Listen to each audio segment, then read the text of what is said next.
Today, weekly podcast with Vera Blamenko. Tune in for your insight into a professional musician's life and awesome new music.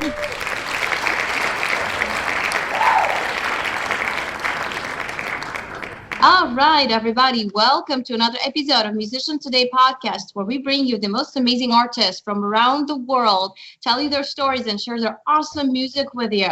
So today with us, we have Angie, who's an accomplished electric violinist, and she makes awesome music coming into us today all the way from France. So Angie is an accomplished artist who navigates perfectly between classical pop, rock, deep house electro styles with her several violins. Dressedin Haute Couture, Angie performs on her LED violins. Her repertoire goes from remixed classical to Gipsy and Rock Symphonic music, Vivaldi, Beethoven, Bach, Michael Jackson, Coldplay, Nirvana, and the list goes on. Angie offers a dynamic and fascinating performances of electronic music, dance house, deep house, and French electro.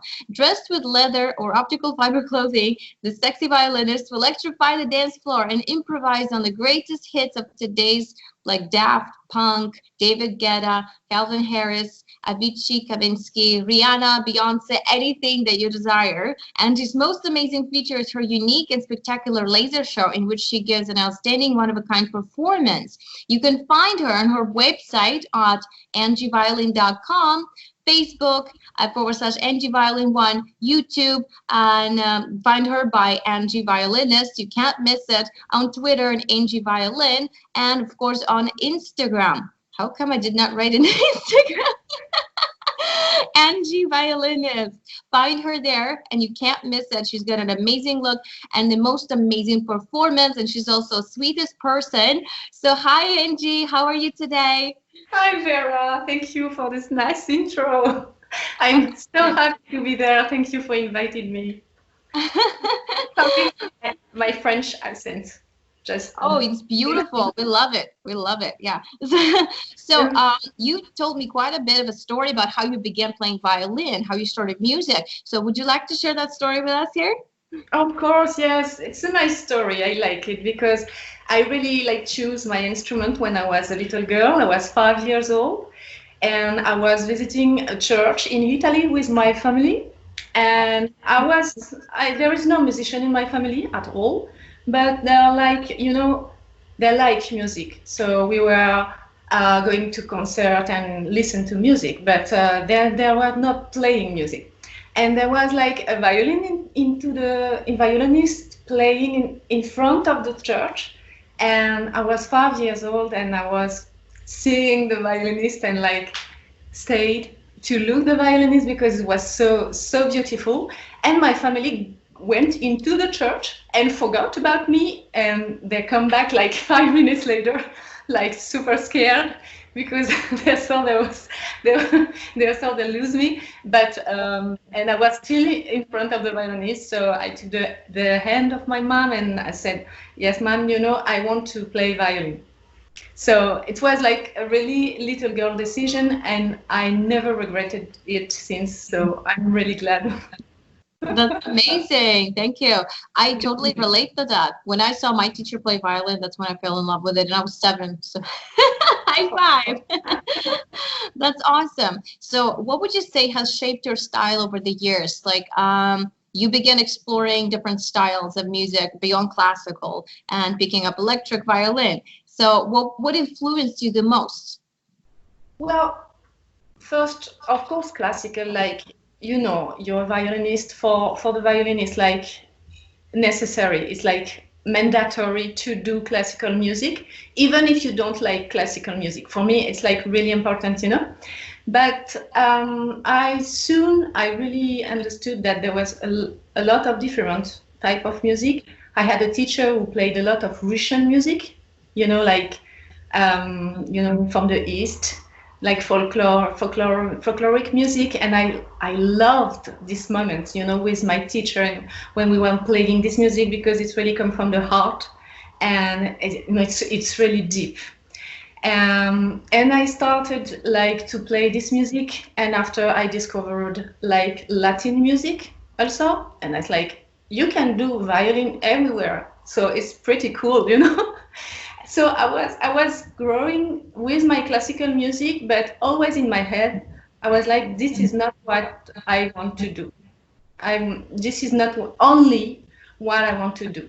I want to have fun with my violin and discover other type of music.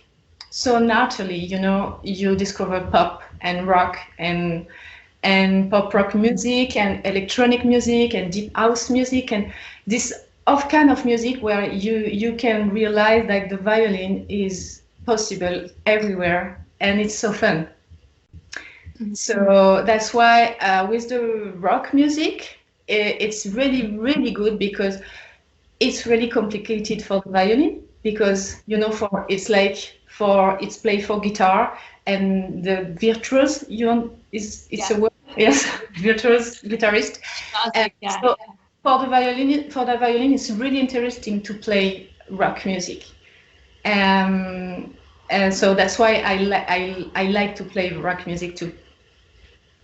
Well, we love it. We love to hear your stuff. So we will begin with an interesting cover of Game of Thrones that is actually sounding very metal. Yeah.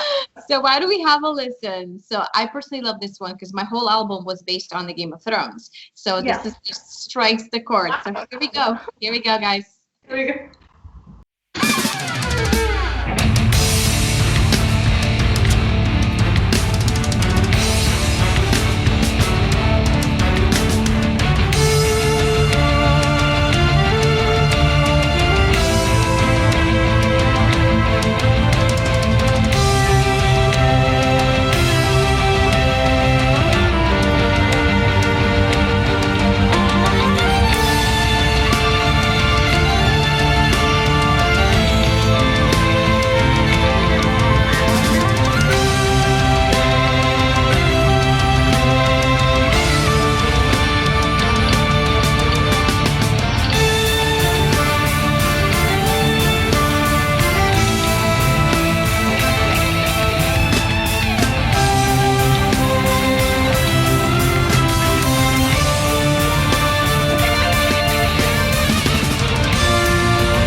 That was probably the best cover I've heard of this on the violin so far. No offense, everyone's are great, but I love it because it's new to me. I'm really flattered. It's really nice to say that. This song. It's like a song. I always wonder. Should I better do the original type of song? But I think it's pretty cool to do that. And the solo at the it's like it was really hard to play. It's a song. Game of Thrones is like when I started to work this song. I don't know if you felt the same. And I felt it was really easy to play, it's simple, it's like a few notes and I start playing, it's like, no, it's really more complicated than it seems. And, because of the groove and it's not easy, it's not like naturally sounds right. And I'm rocking right now the song of The Last of the Mohican, the song on the violin. And it's the same to me, like, really easy, like, it's always the same. And I'm really like, no, it's not that easy at all. So I like this kind of songs. Yeah, it's really creative. I love that. We were actually just discussing that with my producer for another project we're working on. That's when you're doing a cover, it has to be turned into something else, and it has to become your own piece, right? So you have to change it. You have to do something different with it, because there's no point of doing it the same way, right? We have to explore a little bit more creative potential there. Yeah. Awesome. So when did you begin to explore electric violin, actually? And what has your current instrument done for your sound? Can you repeat the question? So when did you begin exploring the electric violin, and how did you come in contact with it? So You can, when I begin to play electronic violin. Okay. Well, I start with the electric violin like 7 years ago, because I was working with a French rapper, and I started working in pop groups. So it came out naturally because first because of the acoustic violins problems when you play in groups. Because when we play in groups, when you have the return, the big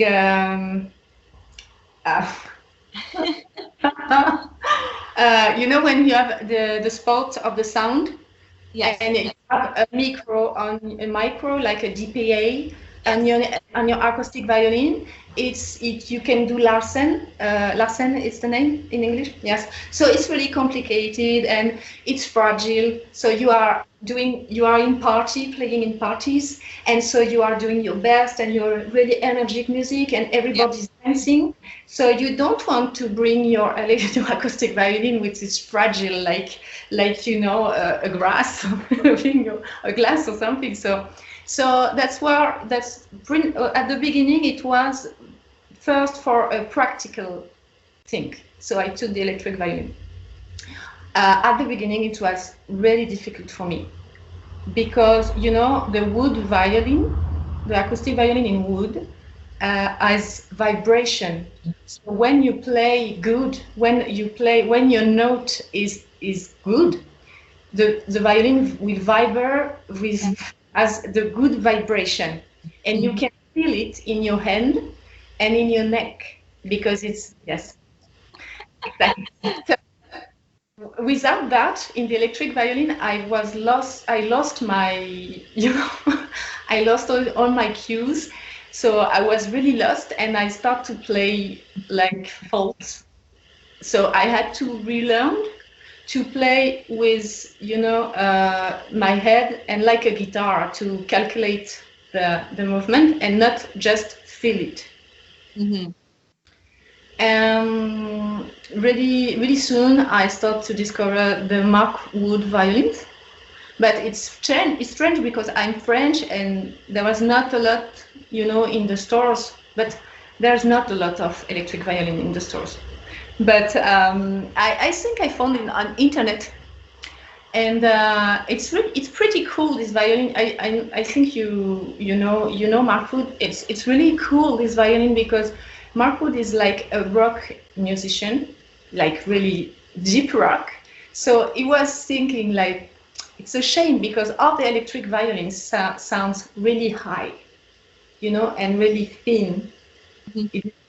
I think he was thinking like, it could be cool if my violin could have the same like deep sound of an electric guitar or bass or something, so I can fit in a rock band.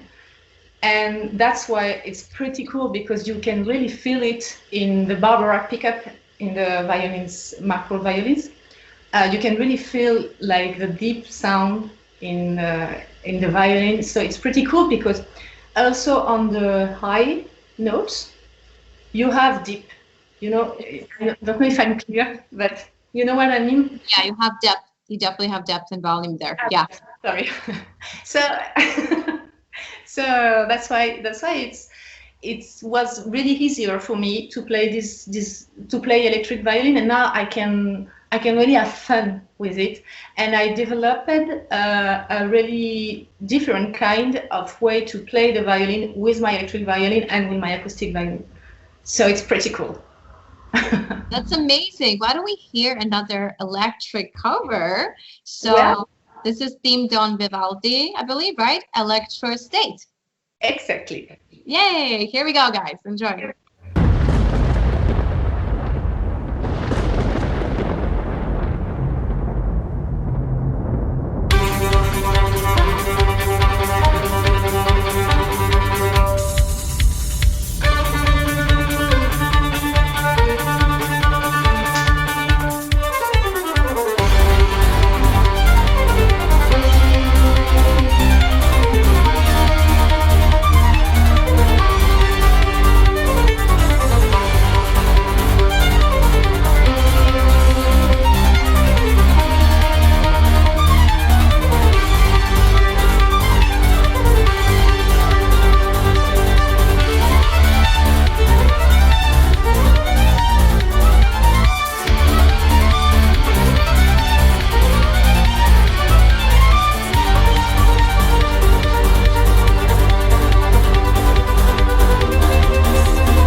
Ooh, wow.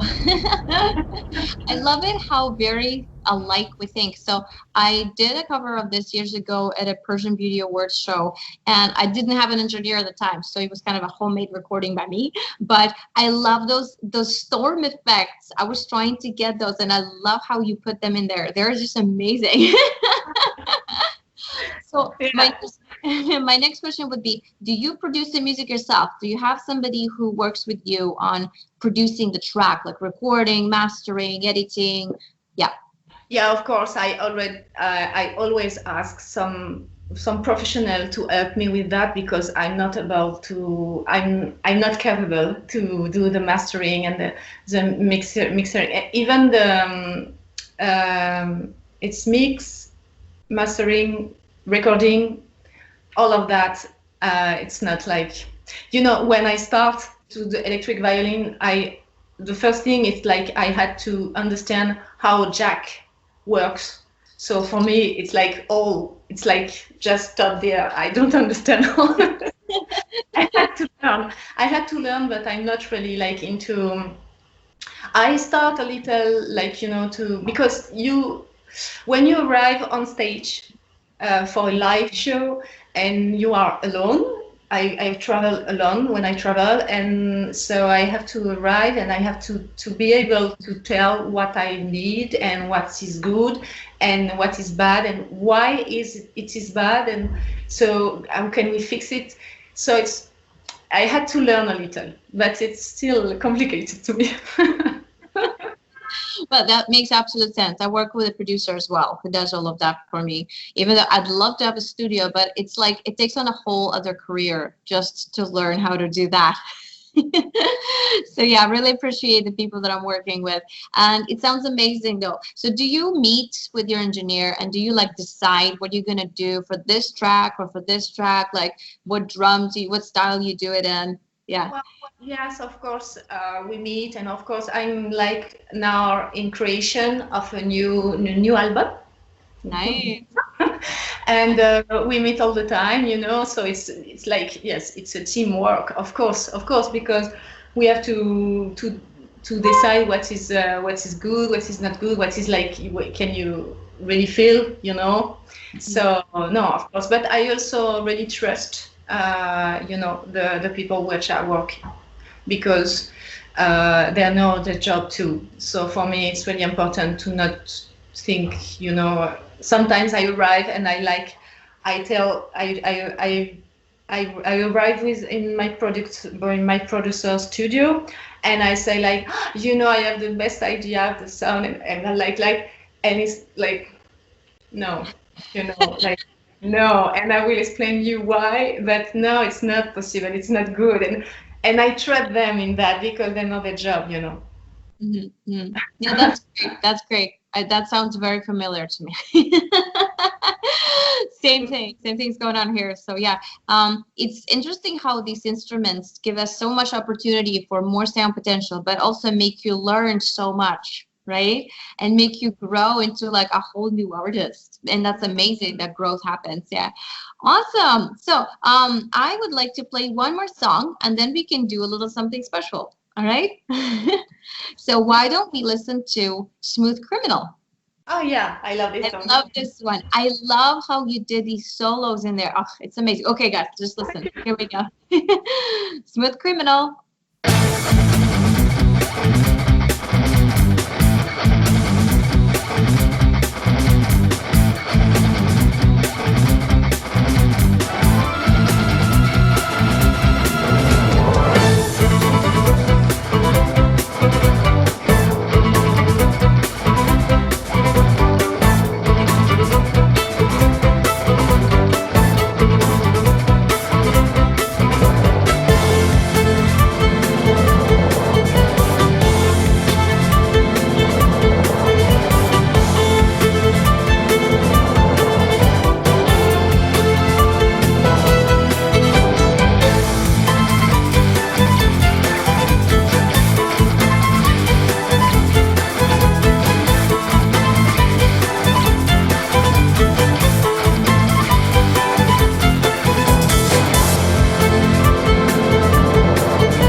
That was nice. I love how the entries, the violin entries were so different, right, from the original, and it makes sense. And we're getting some love on Facebook here. Thanks, guys. So thank you. That was awesome. Now my next question would be, what was the most memorable performance you did, like, and why? Yeah. Oh wow. Okay. So far, I know the best one's still coming up. Yeah.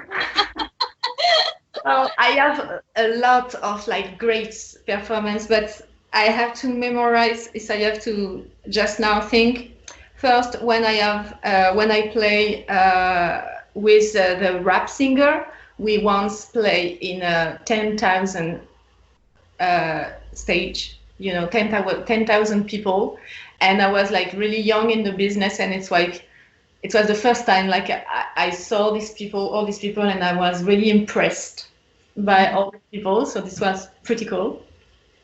Also, I have to say, like, I played for a lot of brands.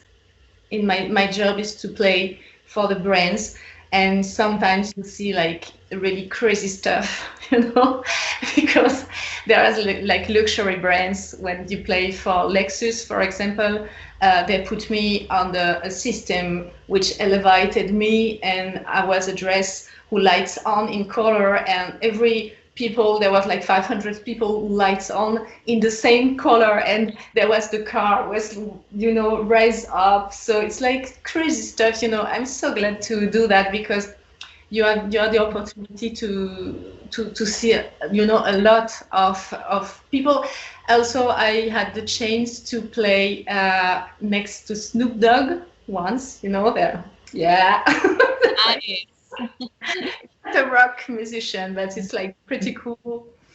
So like, I don't have like one, but I think like regularly in my job, I look at like myself, like up, and I say, you're so lucky. I look all this stuff and I say, wow, you're so lucky, because it's so fun and there is so many things. And you are with your violin and you can just play. It's so cool. So yeah, that's why lot of memorable stages. Amazing. Well, not only you're lucky, you also work hard for it, so we appreciate it. And now, actually, what I would like to do is sort of like a little rapid fire game. So I'm going to start a timer. I'm going to say 3, 2, 1. And I'm going to read the first question. And in this game, if you've seen my previous shows, is that we try to make it in under a minute. Okay? Wow, okay. Are you ready? Are you up for it? Yeah? It doesn't have to be perfect. It could be like the first thing that comes to mind. Okay. No worries. Okay, so here we go. Questions are ready. And here's the countdown. You won't hear the countdown, but I'll let you know when we're starting. 3, 2, 1. What was your most memorable performance? Well, Qatar. All right. At what age did you pick up violin? 5. All right. What are the names of your pets? I don't. Okay. Violin, acoustic, or electric? Sorry? Violin, acoustic, or electric? Oh no! Don't do that to me. No. Both is fine. Both is fine. What motivates you? Pass the question. What motivates you? What keeps you going? Well, the joy. All right. Which YouTuber you can't stop watching? Who's your favorite? My favorite what? YouTuber. YouTube stars. Oh, well, I will say Lindsay Sterling. Okay. I love her. Favorite songs to cover? 3 favorite songs to cover. Okay, so I will take Crystallize of Lindsay Sterling. I will say Asturias of Albanese. I think it's pretty good. And I will finish in The Last of the Mohican. Amazing. We're out of time, but we can still finish the questions. We have like 3 left. That's okay. Name 3 people you admire. In violin or in life? Because generally, yeah. Anyone. Or no? Could be anyone. Okay. No, I will stick in violin. I will say, like, to repeat myself, but Mark Wood, Lindsay Sterling, and I like a lot Taylor Davis. I think she's doing a really great job. Yeah, that's great. She was on the show. Oh, yeah. She was amazing. Yeah. Name 3 artists you follow on Instagram. Well, Cardi B, because I love when she starts talking. Yeah, she's pretty fun. Yeah. I would say like Alec Baldwin recently because like okay, it's fine, it's nice. And I have a lot of shame to tell that, but I love to follow the Kardashian family. Oh, why not? Why not? That's amazing. Thank you.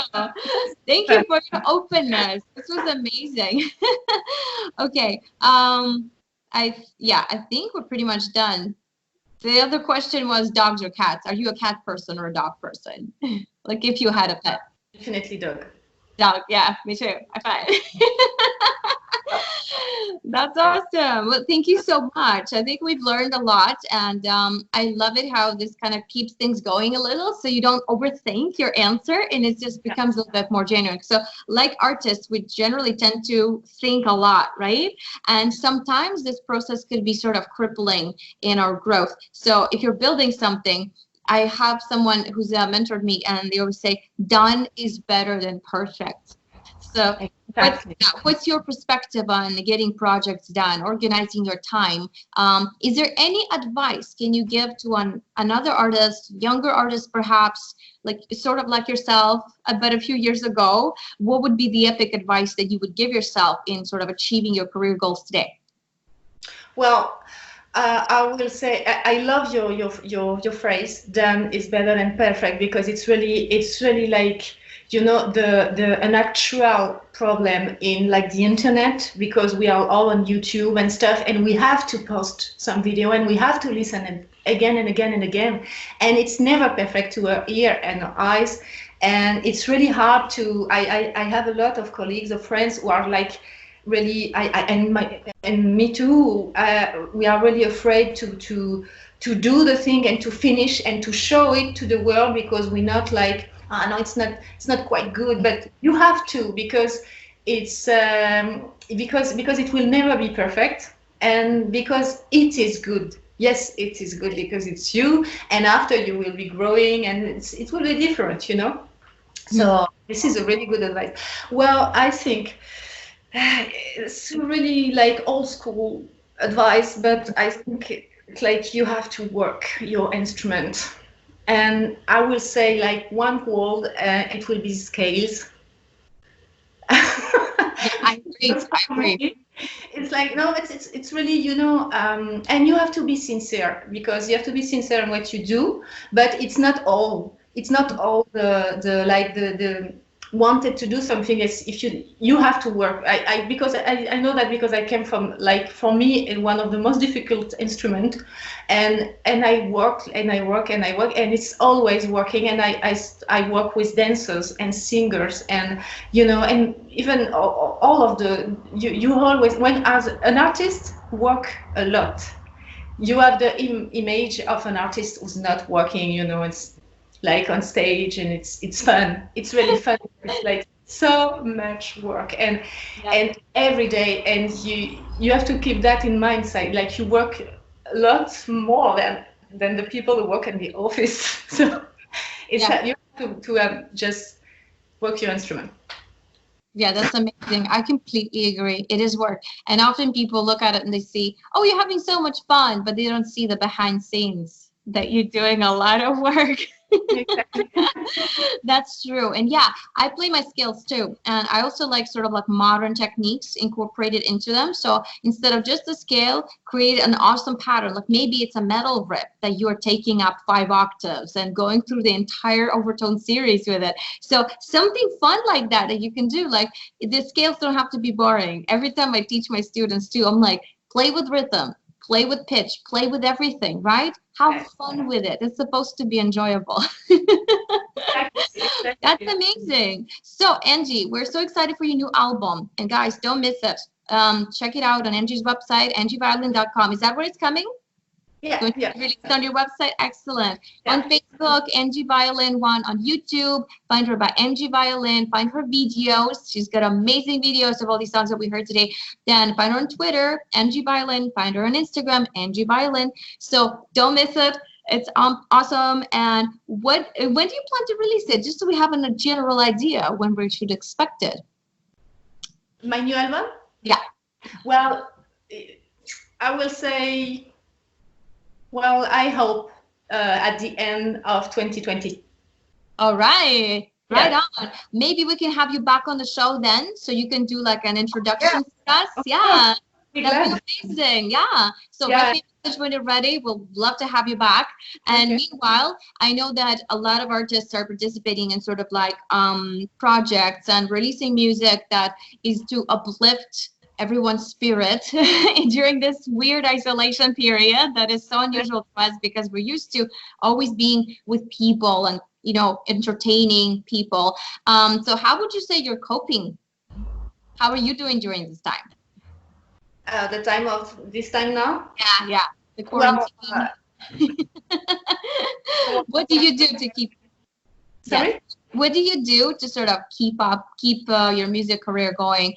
What do you do to sort of have a sense of normality in your life as a musician? Well, if this period is like, for me, yes, I was a lot scared at first. I was like, oh my God, my career, but now I'm like more quiet in that because it's like so unique what we are living now. Then there are so much things really important, and your my family is really important to me. So I was a lot love with them, and I think it will come normal again. So I'm not so worried. I know, like, for example, for France, we don't have like music until mid of July, and it will start again. So I'm not worried. That's true. I think it's just a stage in our lives to sort of reevaluate what we do and find another way of, developing your career, being creative, maybe catching up on some old projects. So, yeah. So I appreciate you being here today. We all appreciate it. Thank you so much for coming to the show. Love your music. Love your, life perspective. Love to follow you. And stay tuned, guys. We're going to come back with the album release. Meanwhile, to say goodbye, we're going to play Master of Puppets. So thank you, Angie. Have a great day. Bye-bye. See you soon. Bye.